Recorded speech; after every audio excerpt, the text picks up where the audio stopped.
What's up everyone, Kawaii Crew here, and welcome to my playthrough of Grisaia Phantom Trigger Volume 8. This is part 2 of my Grisaia Phantom Trigger Volume 8 playthrough series. If you haven't seen part 1, or if you'd like to see my playthroughs of Volumes 5 through 7, you can click the playlist link in the description down below. But yeah, we're going to pick up right where we left off back in part 1, so without further ado, let's get to it. Alright, here we go. Last time where we left off, Lorraine, the Nino looking girl, was the first one to die in this game. Rest in peace, rest her soul. And Bruno and Patrick and the others are still trying to escape. So here we go. Oliver leads, with Bruno just behind. Behind him are the girls continuing along hand in hand. I'm bringing up the rear, pulling Natalie down the unlit path. The dark passageway disrupts our field of vision and makes us feel unsteady on our feet. But hearing the sound of gunfire receding into the distance provides us with some relief. Eventually, the gunshots are so far away that I can even hear the girls' whispers. We didn't even do anything wrong. Why did this happen? Indeed they didn't. Or did they? Nah, I don't think they did. I'm sure Lorraine didn't do anything to deserve that fate. Kinda mentioned it in part 1. A person's mere existence can cause trouble for others. What if the act of breathing wipes out enough microbes in the atmosphere that you're depriving someone else of the oxygen they breathe? Still, that doesn't justify acts of war, and neither does it excuse setting police stations on fire or looting shops with an aim to protest.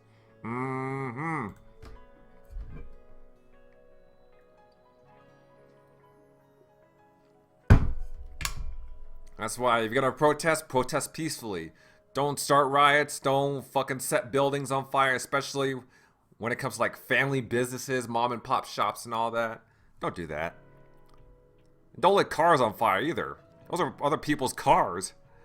Like, they pay for that shit. Anyways. Naturally, this became a point of contention between TFA, a civil protest group, and the local police. I thought TFA was like a terrorist group. I thought they went beyond normal protest group. Or still a protest group. Otherwise, they wouldn't be in this war. People who deny that there's anything wrong with them are ultimately just ignorant or unaware. And they don't want to entertain the possibility of their ignorance either. As they become self-aware, they begin to realize the source of their ignorance. And once they realize, they are no longer able to blame others. Or maybe TFA started as a civil protest group, but they turned into a terrorist organization. Who knows? If they don't want to accept that there's anything wrong with them, then they'll place the blame for everything on other people. That's why people insist that things aren't their fault. Seeing the state of my parents made me realize this truth.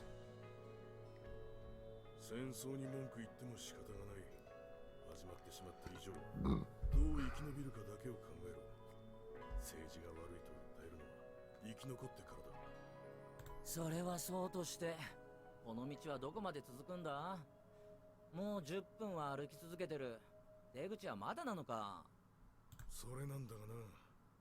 出口がない。どういうことだよ。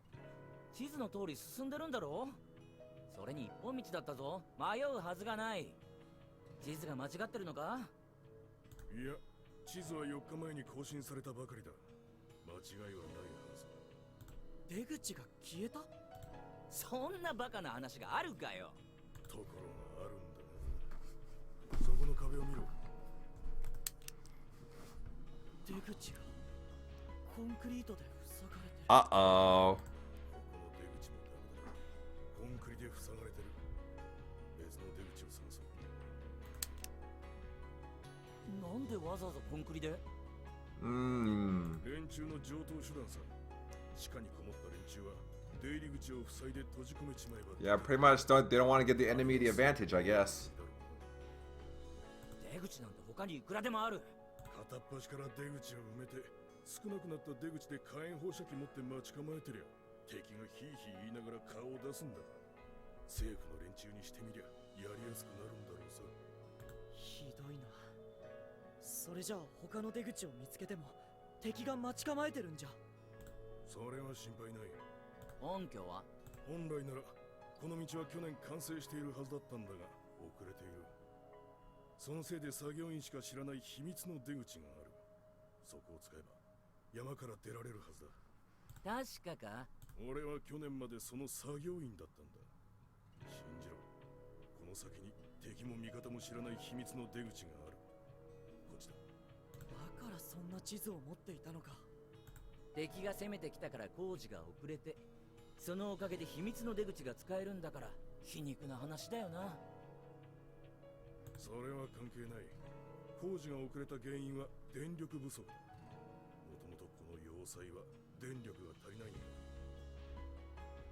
ダムがあるのにか？この要塞が今地下何階まであるか知ってるか？さあな。9階までは降りたことがあるけどよ。その倍以上だ。19階まである。そんなに？ Damn. 荷物と住人が増えたってこ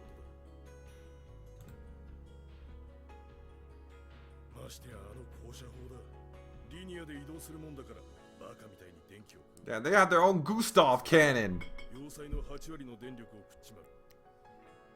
電気がなければ地下に溜まった水を排水できなくなって。I think we saw it. No, wait. I think we saw this cannon back in Volume 7, right? This is the.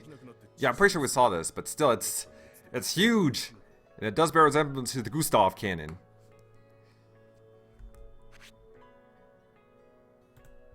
At least I'm pretty sure we saw this back in Volume 7, or maybe it's that Mandela effect kicking in. I have heard that most of the underground facilities would flood if the city infrastructure stopped working. The girls shudder at Oliver's words. They obviously believed all along that it was safe underground, and that the deeper they went, the safer they'd be. It's just extraordinary that they have enough sense left in them not to scream or go insane in this dark, high-stress environment. Perhaps noticing that the girls are at the end of their tether emotionally, Oliver makes an effort to speak with greater clarity. とにかく外に出よう。こんな狭い洞窟でガスでも使われたら逃げ場がない。政府の連中ならやりかねないからな。あんた、そうやって何でも政治の話につなげないと気が済まないのか？ Well, I mean, usually wars are fueled by politics, so yes, I think this is a good time to be political. ヘリクスと政治の話はどんな話にもついてくるって言うだろう。I mean, it would make sense why he would become political. 無知は罪だぞ。知らなかったで許してもらえるのは子供のうちだけだ。僕はまだ子供だけど。そういうことを言う子はもう大人だよ。Oh no, Murasaki, spare the little girls. 今の声は。I turned to Natalie, who's still holding my hand. Nah, that's not Natalie. None of the girls said that. Oh, Murasaki's here too. Oh boy. So we got Rena, we got Maki, we got Murasaki. I bet Toka's somewhere sniping. Toka Megami. Who else am I missing? Oh yeah, Chris. Chris is probably somewhere. I'm not too sure. 私ではありません。 As if in response to the voice, the girls speak up one by one. 私でもありません。私も違います。私も何も言ってません。私も違います。私でもないよ。私たちも違います。 Well, someone definitely spoke just now. Who on earth could it have been? I decided to check once more. 電光番号。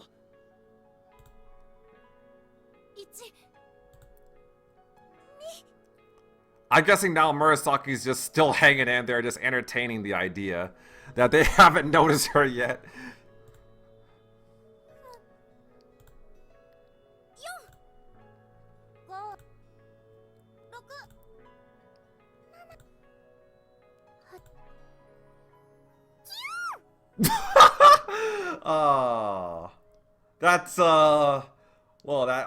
that is just fucking adorable. 今の誰？一人多い。Or is Murasaki implying some psychological warfare here? どうした？一人多いんだ。9人いる。どういうことだ？さっき1人死んだから8人だろ Wait, he didn't hear that? 確認しろ。 As instructed, I fumble around in my pocket for the weapon light I pilfered from the corpse the other day, take it out, and turn on the switch. Sally, Louise, Melissa, Ashley, Charlene, Alma, and Irma. Counting Natalie, who's been holding my hand the entire time, there's only 8 of them. 8人じゃないか。おかしいな。さっきは確かに。 Fucking Murasaki is gaslighting Patrick right now. しっかりしろよ。ずっと暗いところにいておかしくなったのか？ Wait, how is it he didn't hear Murasaki? そうなのか Bro, the other girls heard it, so... とにかく明かりを消せ。その光は強すぎる。敵に見つかりたくない。 I wonder what Murasaki's plan. Is he gonna kill the boys? Is she gonna kill the boys? Is she gonna leave them alone? Is she just spying on them? What is she planning right now? Am I really going a bit loopy from hanging around in the dark for too long? I squeeze my eyes tight and shake my head lightly from side to side. Suddenly my feet start to tremble. I must have imagined it. As I talk to myself, Oliver's voice echoes over from the front of the pack. おい、出口があったぞ。ここから外に出られる。急げ。 His voice is a ray of light shining through what I feared might be an eternity of darkness. 行こうぜ。さすがに俺も息苦しくなってきた。ああ。 As I readjust my grip on Natalie's hand, I call out to the 出 girls. 口はもうすぐだからみんな頑張って。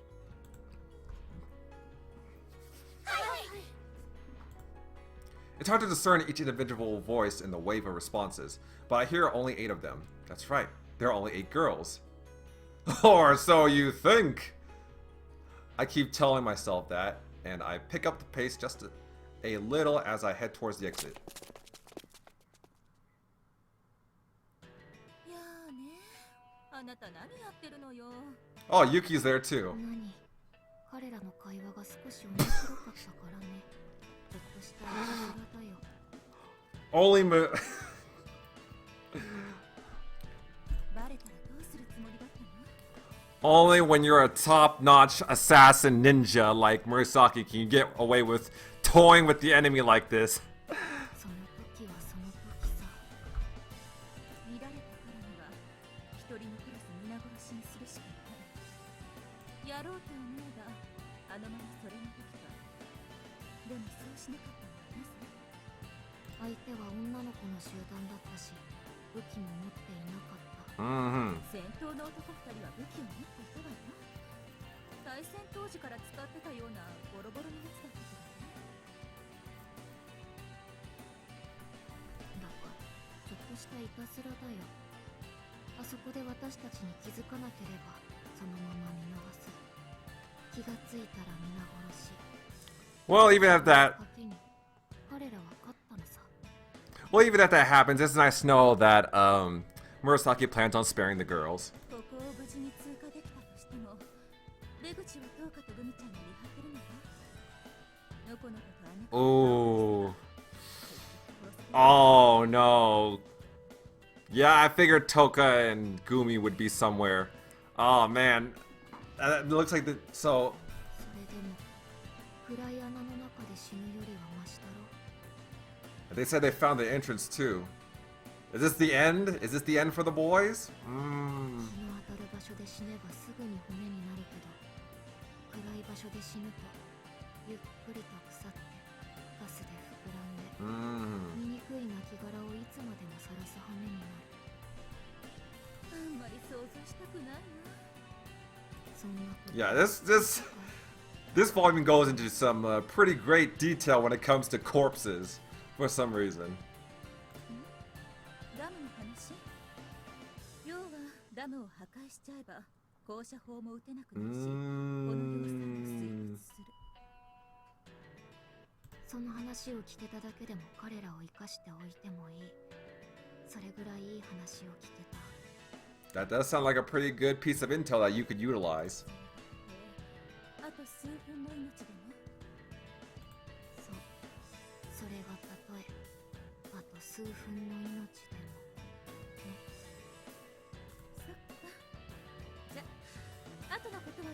に任せて、私たちは私たちの仕事をしましょうね。そういうこと。どうだ、見えるか？いや、狭すぎてよく見えねえけど、とりあえず敵の気配はない。やはり外に出て確認しないとダメだな。Oh no! Oh shit! Oh no! あんたが行くのか？俺はごめんだぜ。敵の気配はないと言ったのはお前だろうが。僕が行くよ。Oh, Patrick. いいのか？よし、行け。 Now's not the time to be shuffling responsibility onto each other. We must prioritize our safety first and foremost. But some lives are worth more than others, and in our party, mine probably holds the least value. Oh, what makes you say that? Besides, if we keep arguing, then one of the others might come up with a plan to stay here and use the girls as bait. I really see no other choice but to volunteer myself for the job. パトリック、大丈夫。 I let go of Natalie's hand and turn around to face Sally. 何かを犠牲にしてでも先に進まなければいけないとき、最初に犠牲になる。 Oh, shit.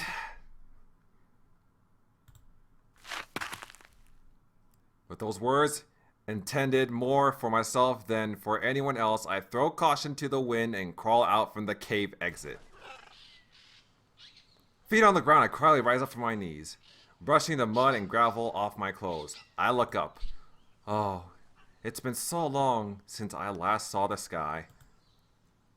I just thought fills my mind to stretch out and crack my back and hips.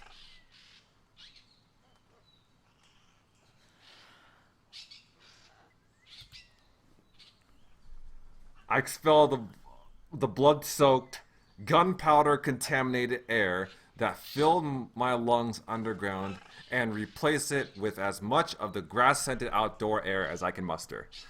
I feel so contented that I wouldn't even mind if a bullet were to come flying out of nowhere and blow my head off, but none does.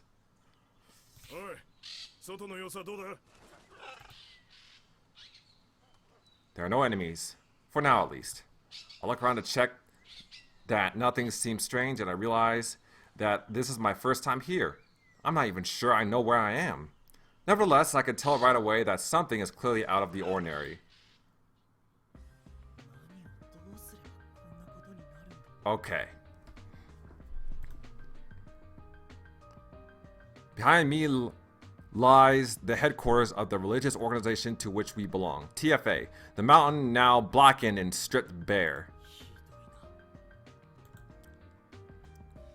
敵はいるのか？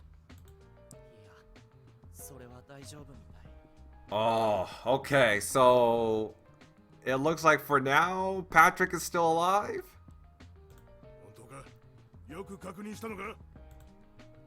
I said it was fine, but that's no guarantee of anything. At least we haven't been rounded up and shot. I suppose I have to find some other way to convey that we're really not in danger.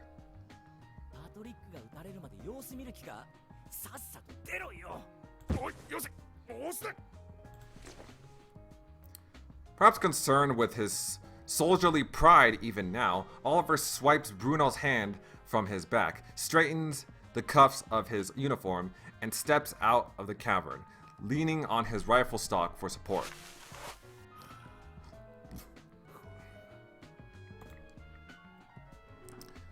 Yeah, Smokey the Bear would not be happy about this. Oliver is standing next to me with his back turned. He's lost for words. The mountains shook with explosions day after day, so much so that the heat radiated down to us. This is the result. The surface has been scorched to oblivion. Bruno, who crept out of the cave after Oliver, took a good look at the view too.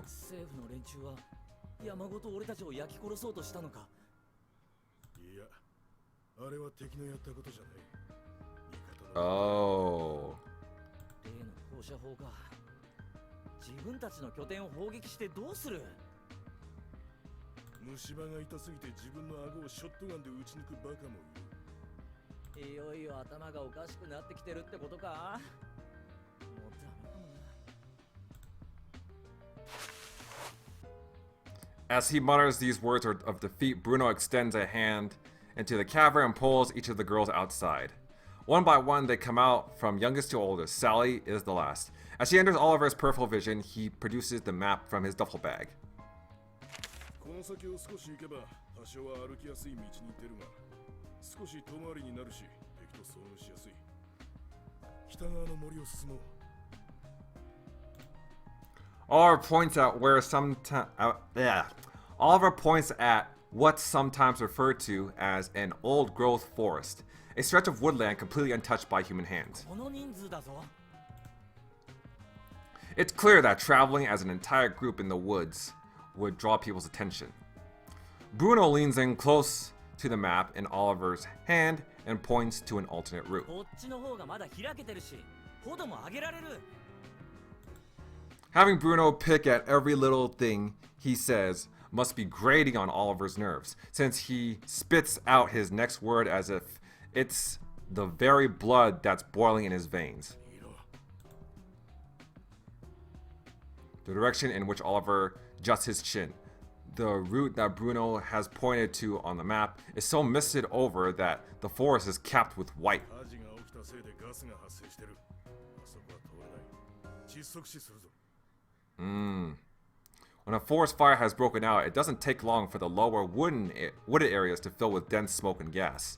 So escaping into the deep forest by no means grants us a safe refuge. It might be best to stick to the beaten track, but that's where the enemy is likely to be. What's the more dangerous prospect? Killer gas you're sure to asphyxiate on, or an enemy encounter that may or may not occur? Yeah, they're gonna have to bet on chance there. Hope that, well, a certain someone or a couple of people won't snipe them.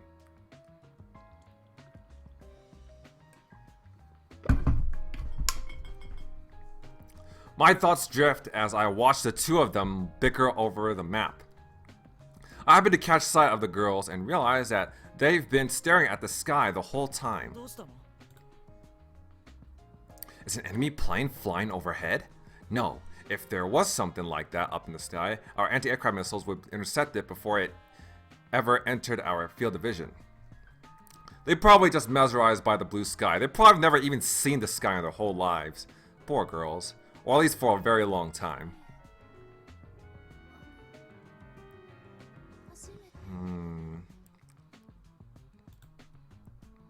The girls are simply looking up at the sky in amazement, almost disbelief. There's nothing up there, really. Just a big stretch of empty も sky. しかして空を見たことがないのかテレビやネットの映像で見たことはありますでも本物を見たのは初めて It's just like Mash and Gudao. Like they never, like Chaldea has been surrounded by blizzard and they've never seen the sky until after the Solomon campaign. Of course I'm talking about Mash and Gudao from FGO. I mean, God, I can't imagine like growing up and like never seeing something as simple as the sky. Like life underground, it must be painful. It's been 25 years since TFA's founder, Eric James, established his headquarters here. Naturally, among the children born and raised underground, some will never have seen the sky. If not for the battle that ensued today, these girls would surely have remained underground, fated to live and die in ignorance.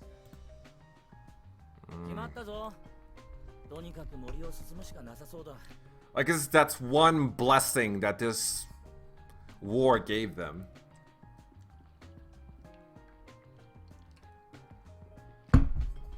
Of course, I'm not saying that war is a blessing. No. I'm saying, of course, that, you know, at least the war is bad, but at least it let them see the sky. It gave them that freedom. さすがに無理じゃないか彼女たち空を見たのも初めてのような子ばっかりなんだぞそりゃ分かっちゃいるけどな残った道はガスか敵だぞ敵が必ずいるって決まったわけじゃないどうせ賭けになるならリスクは短い方がいい Bruno tilts his head to the left and picks at the stubble growing on his chin. Oliver has been watching us as well as the girls, still staring amazedly up at the sky, and he seems to be deep in thought. How am I, in the role of mother hen, ever going to manage to guide my trailing flock of chicks to safety? I can almost see the cogs turning behind Oliver's eyes. Surprisingly, it sounds like Oliver has hit upon a solution of some sort. They may be a flock of chicks, but ultimately he doesn't have that bond with them, so he's just not prepared to defend them to the death. What must come first is his own life. After that, money. One chick has already died. Come on, Patrick. Call them women. Call them girls. Don't call them chicks. How derogatory. The ideal result, delivering the entire flock unscathed, is no longer within reach. As such, even if a few chicks get snapped up by a hungry wolf, there's still preferable. That's still preferable to losing the entire party in the woods. Besides, he may be able to flee to safety while the chicks get chomped to bits. I bet his answer is along those lines. As if having seen through Oliver's scheme, Bruno furrows his brow in grimaces, but he isn't about to argue it over. そうと決まれば急ごう。足を止めている時間が一番危ない。 Bruno says, striding forward. The moment his foot lands on the ground, there's a small...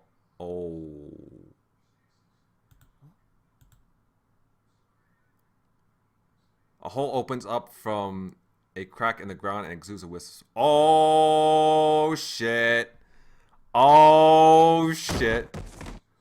I just stand there, stupefied, but then I feel a sudden shove from Oliver's hand on my back. I hear something like a winged insect whiz past my ear and pierce through the tree behind me. Oh shit, does this mean Toka and Gumi found them? Oh shit. If that's the case, then you're lucky they missed.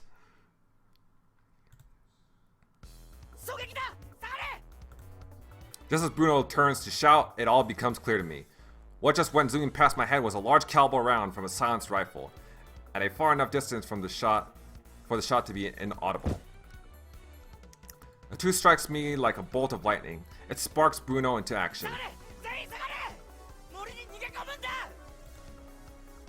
Oh dear. Set into a flurry, I stagger and look over my shoulder. It seems that Oliver has already darted into the woods. The girls are unable to adapt to the sudden change of circumstances and merely stare back and forward between me and Bruno. The girls shiver and freeze up at the word enemy in my orders. It had taken all of my energy to utter the words. The reaction is the same as mine. The facts don't click right away for those unaccustomed to war. Your head goes blank, your thoughts get all scrambled, and then the stench of death penetrates your nose and clings there, rooting you to the spot. That's why people scream and shout, to shock you into fleeing.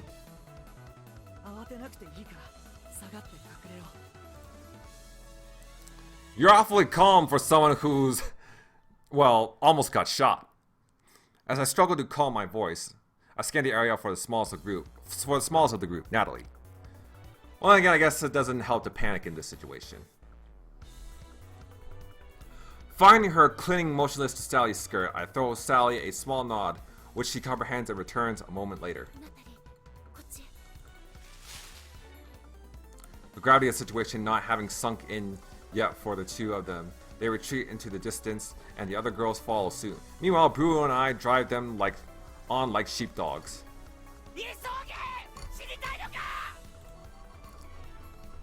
Bruno's words no doubt bring it to everyone's mind the recently deceased Lorraine, and their stumbling feet begin frantically to pick up the pace. Oh, Bruno's VA. Hope he didn't hurt his vocal cords this bad during recording. Like that bad during recording. I think Bruno's voiced by Jun Fukushima. Definitely sounds like Jun Fukushima. Kazuma's VA. I feel like a teacher leading a class of school children on a field trip. The children are all flailing around trying to escape. I guide them forward, all while placing myself between them and the potential path of any bullet. I reckon Sister Emma must have been killed in similar circumstances. I worry that I might be the next to fall, but my body can't help but carry me forward on its own accord. Nah, I think the plot...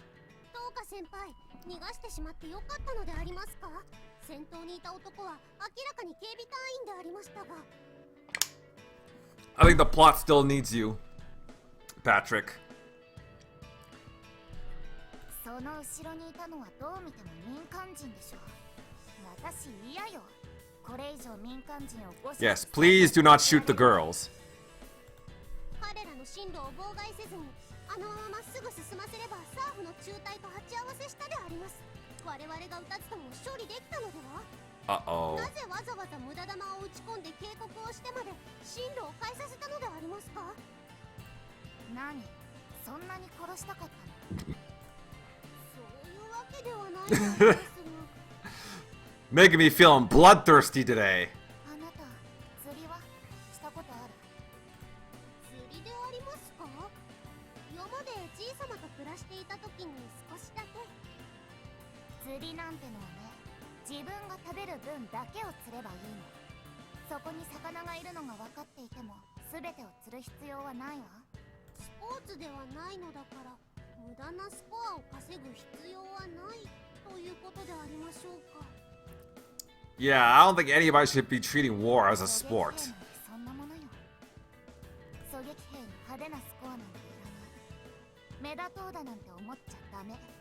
自分の経験を技術に変えて、その蓄積を増やしていくだけでいいの。必要な分を求められた時、必要なだけ答えることができる技術と経験を持っていれば、それで十分。そういう人間にこそ次の仕事が与えられる。One shot is enough。それがスナイパーって仕事。 Good English. スナイパーなんて仕事は細々とやるのが一番よ。 Good English, Sakura Ayane. 地味でありますな。派手な仕事をしなくても見てくれている人は必ずいるものよ。それってハルト殿のことでありますか？Mm-hmm. まさかあの男は私の仕事のことなんて何も分かっちゃいないわ。仕事でうまくいって自慢話でもしたところで、だから何ってね。それは寂しいでありますな。分かっちゃいないわね。 Yeah, Haruto's more about the way is more a way of the blade type. 全くであります。He's more of a I study the blade type. そうじゃなくて、はい。私が本気で取り組んでいることにある程度無関心でいてくれることのありがたさをあなたは分かっていないって言ってるのよ。どういうことでありますか？まあ、分かんないわよね。狙撃を始めて今年でちょうど10年。ようやく私はそこそこ狙撃ができると自分で思えるようになった。それが私の唯一の自慢であり、褒めてほしいところである。そして誰にも触れられたくないところなのだ。 In spite of the dry earth, the forest floor leaves a completely different impression from before. Oh, by the way, Toka, I hope one day someone will praise you for your sniping. If not Haruto, then someone else. You know what? If not, I'll praise you for your sniping. I think you're a great sniper. Good job, Toka. I'm proud of you, girl. Keep up the good work. Every step we plant on the muddy soil parts every step we plant on the muddy soil parts the rich, verdant foliage. The air in the woods is incredibly humid, so it only takes 10 minutes of walking before we're soaked in our own sweat. And just going over the uneven ground requires us to use muscles we're not used to using. We're already looking worse for wear. Looking behind me, it seems the trail of girls has grown longer. Even though he's guiding a band of girls who lack his stamina, Oliver is charging ahead without even pausing to turn around and check on them. It's as if he's trying to weed out stragglers. おいちょっと待ってくれ As my voice rings through the forest, Oliver swings around with a huge sigh as if exasperated at the world around him. 急げと言ったろう。ここら一帯は地中に放射砲のセンサーの役目をしているタブレットが埋め込まれていて、下手に動き回ると砲撃の的にされるぞ。 I'm only just learning that the forest is carpeted with sensors in anticipation of enemy incursion. The sensors are buried so deep that it's tricky even for detectors to find them, and apparently they'd be hard to destroy in a bombing too, making them perfectly lethal. They're buried so deep though that the precision of the sensors is suboptimal, and apparently they often mistake the local fauna for enemy targets. それでも最近じゃ AI の識別精度が上がって誤爆も減ったって聞くぜ。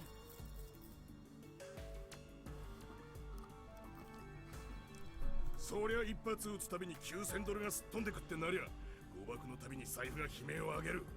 AI だって賢くなる。けどな、放射砲が原生動物を見逃していることは敵も知っている。つまり人間の静電容量を偽装して動物になりすませば砲撃されないってことだ。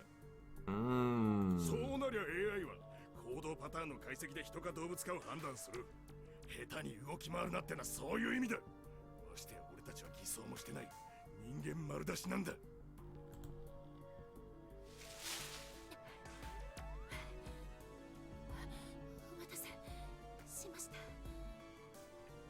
Yeah, it's to be honest, like, I mean, it's completely understandable why Oliver is so on edge. I mean, like, risking his own life is bad, it's stressful enough, but he's also, like, he also has to keep track of all these girls, and then Bruno and Patrick, it's... Yeah, the man's going through a lot of stress. Oliver doesn't even attempt to conceal his displeasure at the girls falling behind. It's not as if he's protecting them out of kindness, nor is he incentivized to be kind for the goal of getting his reward. When push comes to shove, he'll put his own life first, and at this point, he's making no apology for it. Uh-oh! A thunderous roar from somewhere far off shakes the ground beneath us, creating an aura of doom that makes our limbs go limp. While everyone stops and looks up in the sky, Bruno alone raises his voice. 言ってる間に来たぞ。伏せろ。 All of us, caked in mud and blood, move without a second thought. Oh, is this a new track? I think it might be. Endless Extinction. Ooh. I duck down, my chin against the ground, and sure enough, a passing missile explodes overhead just moments later. My face buried in the mud. I feel the vibrations before the sound reaches my ears. By my estimation, the source of the explosion was a good distance away, at least a few hundred meters. We weren't the target. Reassured, I lift my head up towards the sky. All around me, I see Oliver, Bruno, and the girls do the same. Slight chuckles on their faces. No sane person would laugh out here on the battlefield. I try to straighten the corners of my mouth, relieved that I still have it within myself to care about that sort of thing. Oh, it's rain. Very bad day for rain. I heard about the battlefield phenomenon of black rain, but this is the first time I've witnessed it. The rain falling from the sky is indeed jet black to the eye. So they weren't lying about that, huh? We're only able to glimpse it for a few seconds. The drops which fell from the sky onto our cheeks and upturned palms are tinged red and strangely viscous, I notice. A chill runs up my spine. Oh, it's literally raining blood? Oh my god.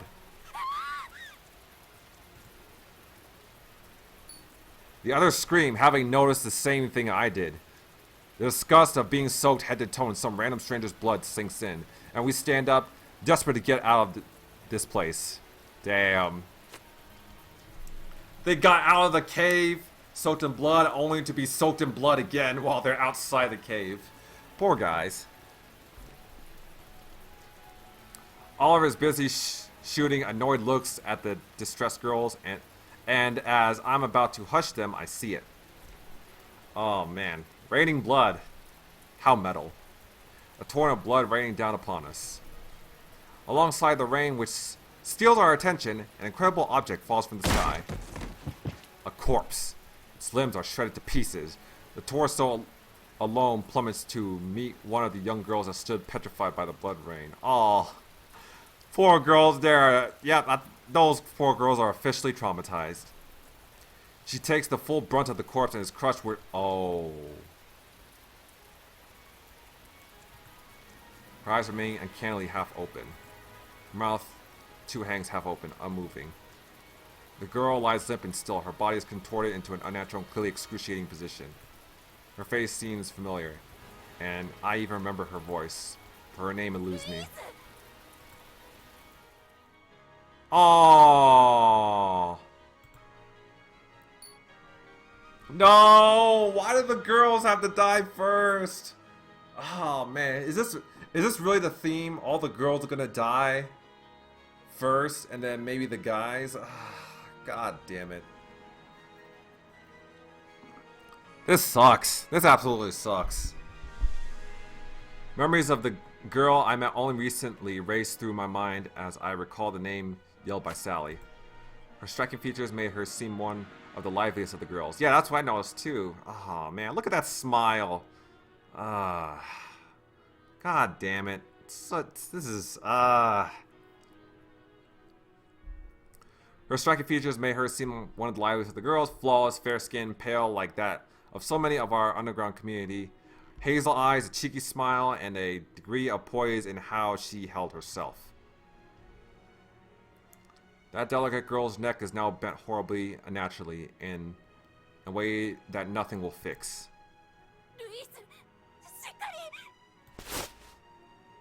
Sally must have realized it the moment she held Louise's body, lying there so casually yet so naturally. It's heavy. Corpses are heavier than they look.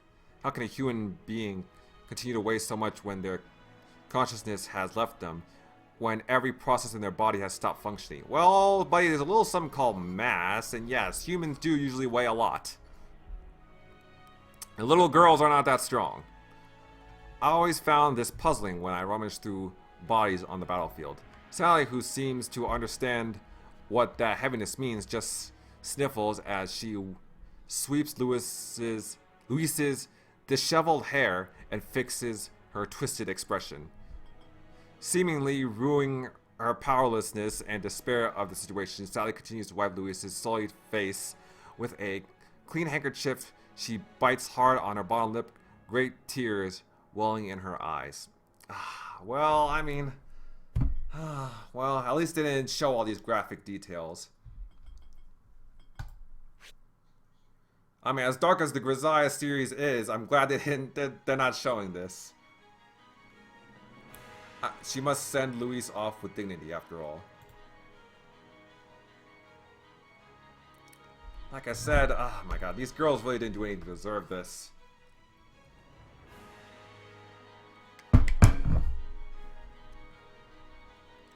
Natalie stares at this scene, her tiny mouth agape.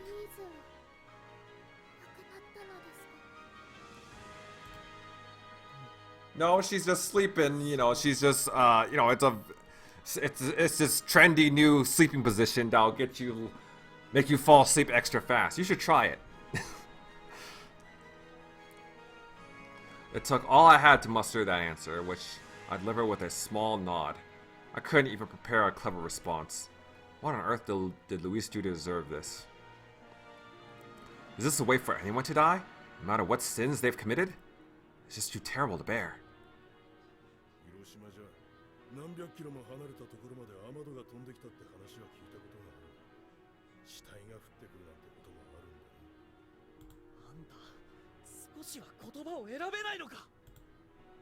Hearing Oliver make such a nonchalant remark as if he's simply encountering some rare phenomenon makes my anger boil over.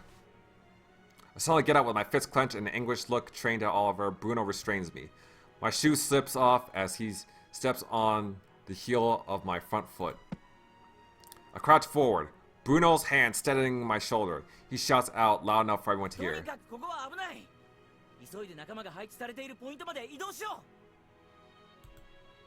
It's the right thing to do, I know. That's because we didn't happen to be the field cannon's target this time doesn't mean that a missile won't come crashing down at any moment. We don't know where our allies are stationed, but we can be sure that oh my god, I can't fucking read. But we can be sure that there will be at least clear of any sensor pads. Good lord, why is that sentence so hard to read?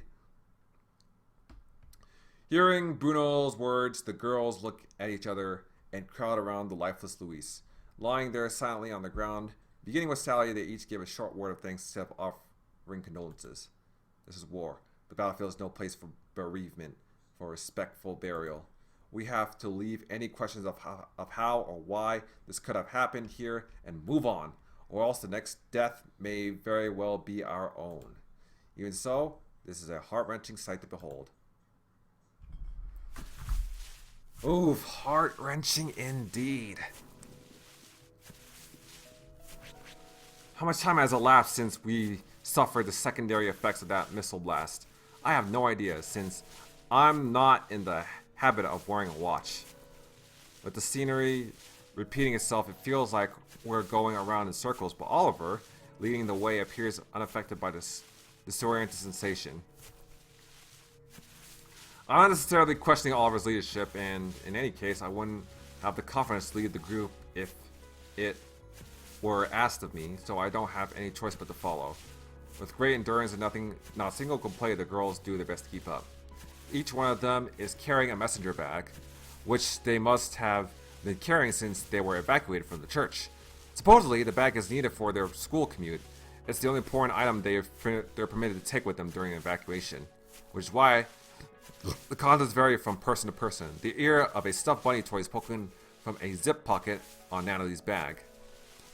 Keepsakes collected from Lorraine and Louise's bag include a school textbook and a photo of one of the girls' parents. Aww. Lorraine's bag was stuffed with textbooks for all of her school subjects, making it impossible to take them all. Saya selected only the textbook from Lorraine's best subject, mathematics, and packed neatly in her satchel alongside her notebooks. Man, if I was in war and I had to take some stuff with me, like I would definitely want to take textbooks. Now, school would be the least of my worries.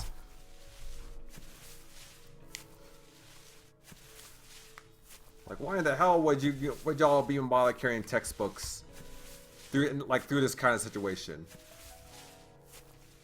Yeah, I guess it is like one of the things that do remind them of what life was like before the war. Like the way of reminding them of the past, of a happier time. I guess not all the girls despise school. But still, it's still,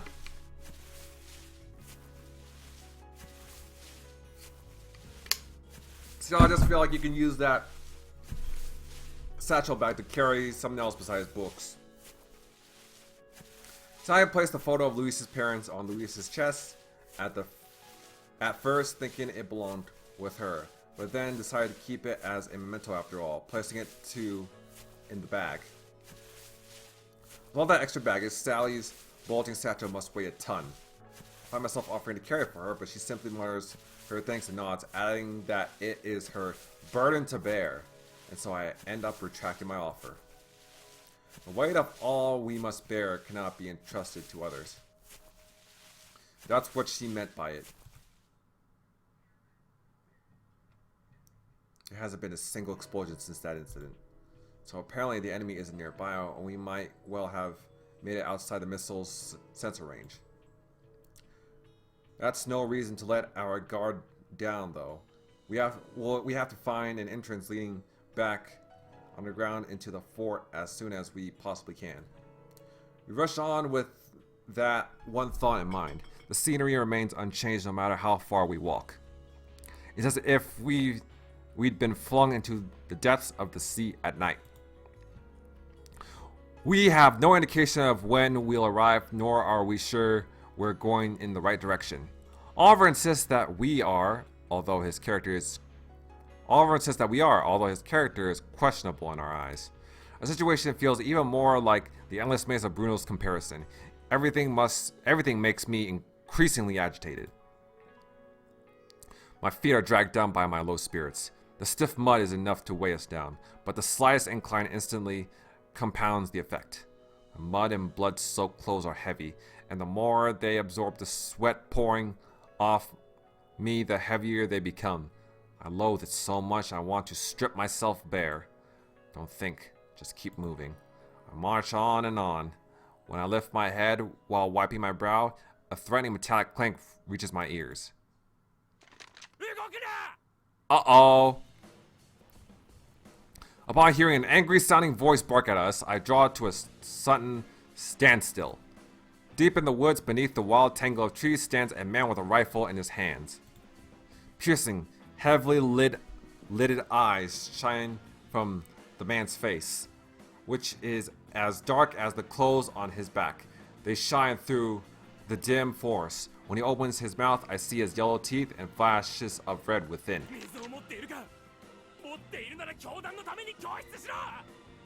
What? With each ragged shout, his trembling hands change their grip on the rifle.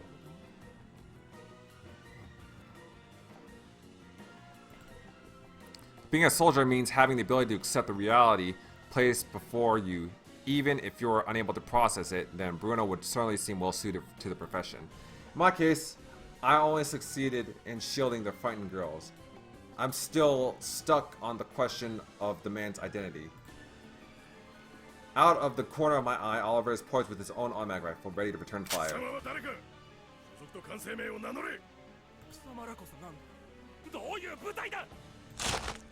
Oliver flinchingly takes one step forward towards the point of the man's rifle. That one step sends a strong message. The slightest wrong move and it's game over for you. His index finger is wrapped around the trigger, primed to fire at any moment. The man steps out from the bushes and the sunlight poking through the cloud reveals his attire. A muddy yet relatively well-kept TFA guard uniform. The man himself appears to be at the brink of exhaustion. Oof. Yep, he's definitely been through it. He's definitely been through hell. Also, his index finger wrapped around the trigger? I mean, come on, Oliver. Trigger discipline.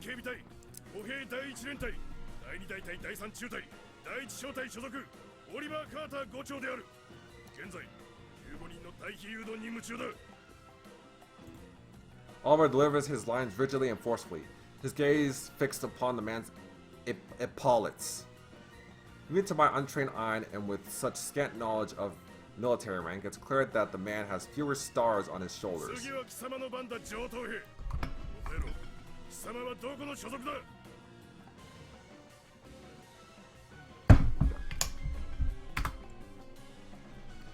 Knowing he's outranked, the man bitterly grits his teeth and looks up from his rifle scope, but keeps his rifle in place as he regards us with those piercing, deep-set eyes.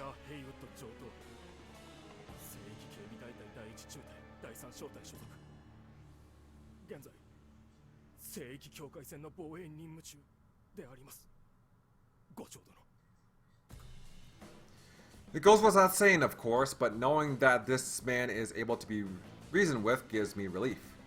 Oliver relaxes too, but keeps a stern face as he mutters, "Civilian soldier, huh?" under his breath.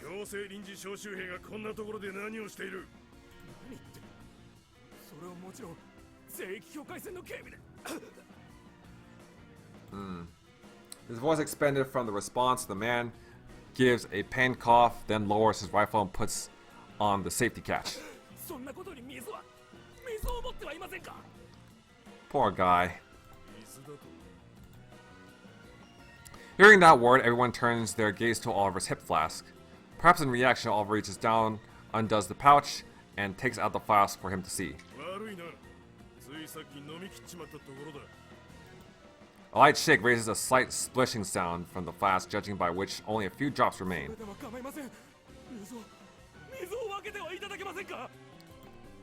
Seemingly hypnotized by the few drops of water in the flask, the man takes a step forward. Anyone can see the threat in his movements. The man's eyes fixed on the flask and the man's eyes fixed on the flask are tinged with yellow. His organs are probably failing, like my liver disease riddled father. Like a man hounded by an alcoholic desperate for a drink, Oliver hurls the flask at him as if warning him not to come any closer. To prevent the water from spilling, the man takes the impact of the flask gently on his chest. With trembling hands, he opens the cap, and then he raises his face towards the sky, his tongue outstretched to catch the scant droplets which fall from the quivering bottleneck.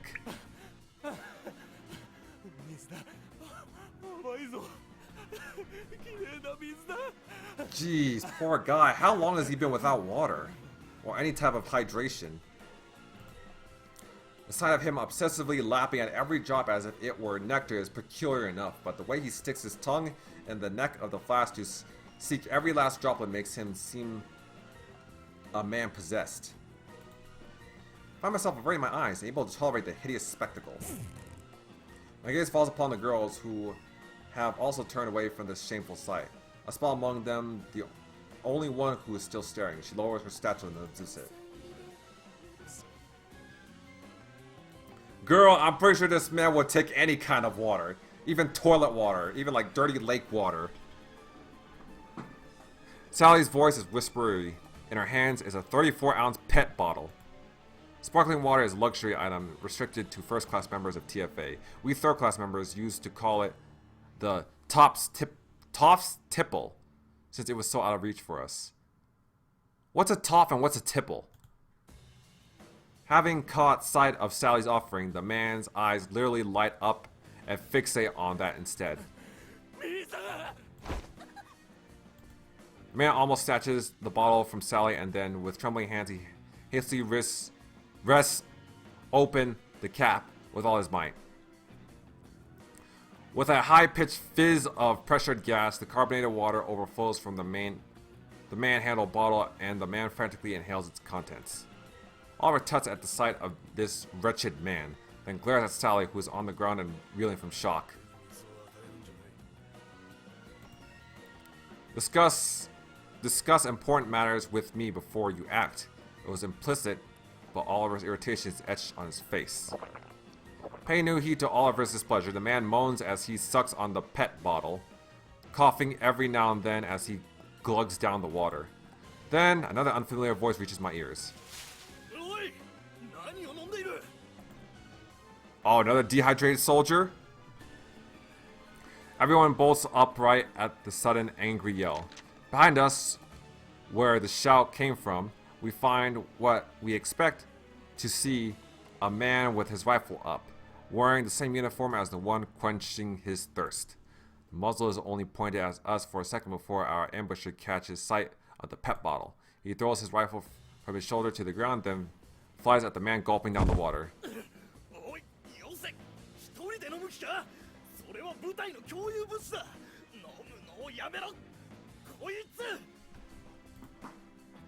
Puts his right hand on the PET bottle and pushes away his comrade with his left, ready to tear the bottle from him, but the latter has bitten down the bottleneck, determined not to let go of it until he's cold and dead. Another man's voice rings out. Another one. And another one. Another one. This has turned into such a mess that it makes me want to curl up. Look behind me again. I can't believe my eyes. It's not just one more guy. Behind me are three people. More and more leering, hungry eyes. I feel like I'm surrounded by a pack of wild animals. Gulping in fear, I take half a step back. Someone raised their voice at the bizarre scene unfolds. So a whole platoon of soldiers are dehydrated? Good lord. What the hell happened to these folks? What the hell happened to these guys? I'm guessing it's maybe because, like, the missiles, the explosion stuff, it got rid of all the nearby water sources. That's probably the best explanation I can come up with. My guess is, like, these soldiers have been patrolling for days.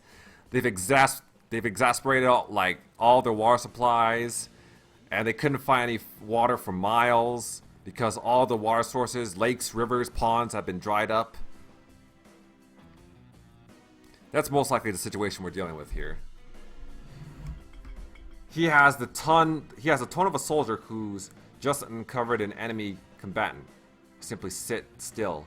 helpless. Across from me, a bunch of men run past as if they've just received orders to rally the troops, their boots stomping loudly in the mud. Man, imagine being dehydrated. Imagine not having water. Couldn't be me.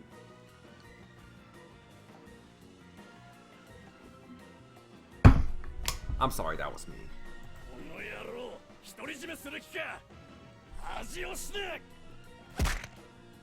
This ear-splitting roar is accompanied by the sound of his fist sinking into the thirsty man's cheek. On that cue, a deafening wash of angry voices, punches, and kicks break over us.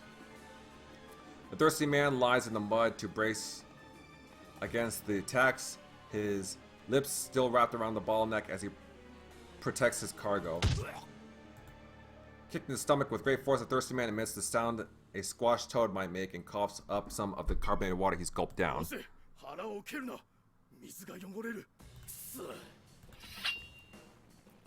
Even among this bunch, this man seems the most hot-headed. He unsheathes a knife from the top of his suspenders.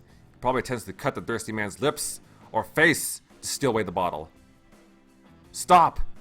The word nearly escapes my lips, but my throat closes up for fear of the men turning their attention my way. The voice that calls out instead belongs to a stranger. Oh, the boss? There's no anger in his voice. It carries a commanding tone, and the shoulders of the men emerge from the crowd bear the same dignity as Oliver's. He's probably a corporal. The corporal pushes through the group surrounding the fallen thirsty man. He grabs his arm to set him straight, then squats down himself to meet his eye.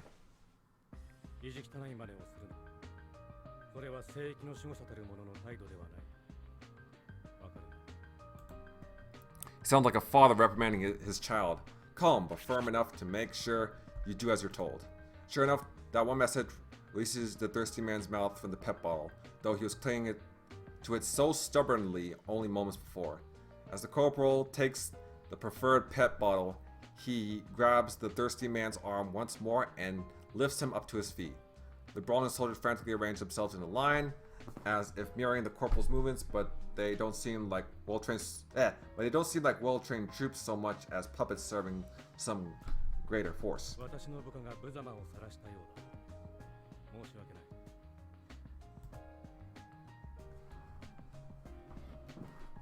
The corporal graciously admits fault to his fellow soldiers and to Oliver, who shares the same rank. Soldiers would normally never apologize to comrades of the same rank. I've heard stories of soldiers feeling unduly burdened after a single careless apology, and his burden would be even greater since he apologized in front of his subordinates. The corporal looks young, similar in age to us. He glances across his men, and after handing the pep bottle to his soldier on the far right, he directs his attention to us. Away from the eyes of our juniors, that's clearly what he means. Oliver and the corporal distance themselves from the rest of us.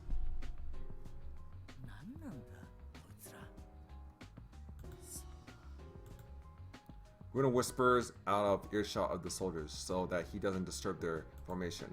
Of course, there's no way for me to answer Bruno's question, even though I do hear him. There's an uncomfortable atmosphere while we and the stationary soldiers continue to wait for the corporals to finish their chat. The sense of discomfort lingers heavily in the air. The fact that nobody in the lineup is making even the slightest movement has perhaps heightened the unnatural mood. Since the corporal appeared, no one is even looking at the water. They were willing to kill each other. For. By no means does that mean they've forgotten about it. I'm sure that the parade is acutely focused on the pet bottle possessed by the man at the right end. They're like well-trained dogs, mustered all their willpower to leave it and not to lunge at the morsel dangling before them. However orderly the soldiers conduct, their slightly sullied uniforms and sunken eyes and cheeks are enough to conceal the gargantuan effort. Just when the line is perfectly still, the man on the left, the thirsty man, Roger, starts to sway. As a pulled along by the Earth's rotational force, the swaying Roger instantly crumbles on the spot like a puppet whose strings have been cut. He makes no move to brace himself for the impact, and his head crunches to the ground. He doesn't even twitch. Shocked, the girls tried to rush over, but are gestured to stop by the soldier standing next to Roger. 待て、ロジャー。出て待てという指示は出ていない。無理ですよ。 He clearly blacked out, judging from the way he felt. The man quietly persists despite the obvious possibility that Roger may have been injured by the impact. 無理なのか。もう立てないのか、ロジャー。立てます。 Damn, he got kicked that hard, huh? Roger twitches and answers in response to the man's voice. His head still half buried in the mud. He's unable to stand. He probably fainted, hit his head, and then regained consciousness. He doesn't seem to have control of his body yet. That doesn't stop him from writhing around in an attempt to get up. I don't understand why he's trying so hard. ああして気合と根性で生き残ってきたんだろう。 That sounds about right. I'm sure that's what makes a soldier too. Is it so unforgivable to help someone in need? If it is, then who are they fighting for? What keeps them in the battle?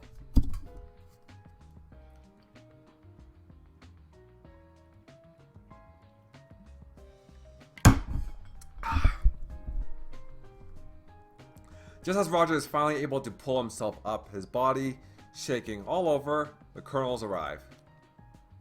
とりあえず彼らの拠点へ行くことになった。 Sure, joining up with the guards was one of our initial objectives, but the main reason for doing so was to seek their protection, and I find myself wondering if they even possess the means. Bruno, standing next to me, appears to share my opinion, quietly muttering his displeasure as he adjusts the sling for his automatic rifle, which is digging into his shoulder. 大丈夫なのかよ。俺らより連中の方が助けがいるように見えるぜ。少なくとも彼らの英知に行けば敵は来ないし、味方の砲撃もない。 Are you sure? I mean, they were about to kill each other for a bottle of water. 普通じゃそうだけどな。 I can't shake my unease at the thought of joining forces with a squad so deprived that they would brawl over a bottle of water. Stealing a glance at their eerily neat lineup, it seems that the colonel is giving them the same brief. They can't be pleased about taking on dead weight, but not a single one of them has objected.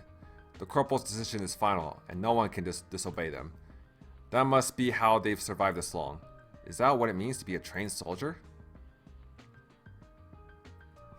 The corporal, having completed his explanation, turns to each and every one of the soldiers. He stops at the last one, Roger, and addresses him brusquely. 思ったよりもひどい怪我だ。まだやれる。はい、問題ありません。 He answers with a resounding yes, but his features are painfully distorted by the dark red swellings covering his face.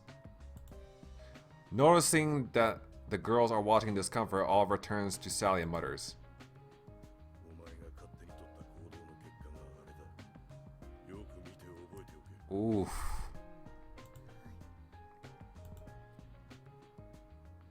I mean, to be fair, it's not like she knew that this was gonna happen. Well, I mean, I guess she should have known this would happen. I mean, the guy was clearly desperate, clearly not right in the head, but I don't know. I mean, yeah, I guess to be fair, like, you know, it's probably what's taller of her because she's a nun, you know, always, you know, help thy neighbor and stuff like that.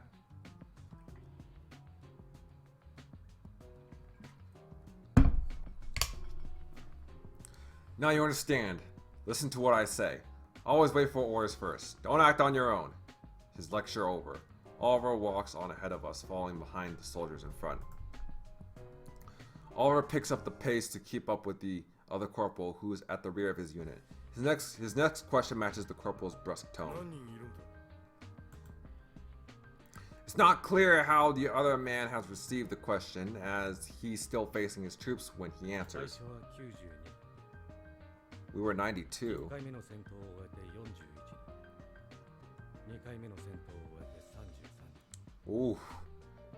Damn, Sir's got them その good. 時に隊長が戦死されたそれ以降は私がこの部隊を預かっている現在は22人そのうちで実動が可能なのは私を含めてこの場にいる8名だけだ。なるほど。 I have no idea what Oliver might have gleaned from that response. Why haven't they withdrawn if things have gone that desperate? Why haven't reinforcements arrived? What about weapons, ammo, rations? How have they been sustaining themselves? One question in particular comes to mind. Why are you still guarding a place like this when the enemy has long since infiltrated the stronghold? That's all I can think. Must be plastered all over my face because Oliver approaches me and whispers in my ear. 変なことを言うな。他の連中にも。 All we can do now is follow orders. I still don't know whether it was good or bad luck that we encountered this unit. We're caught inside a massive tornado this war and we can only let ourselves twist in the current. Resist and you only face a more pitiable end. I know this all too well from experience.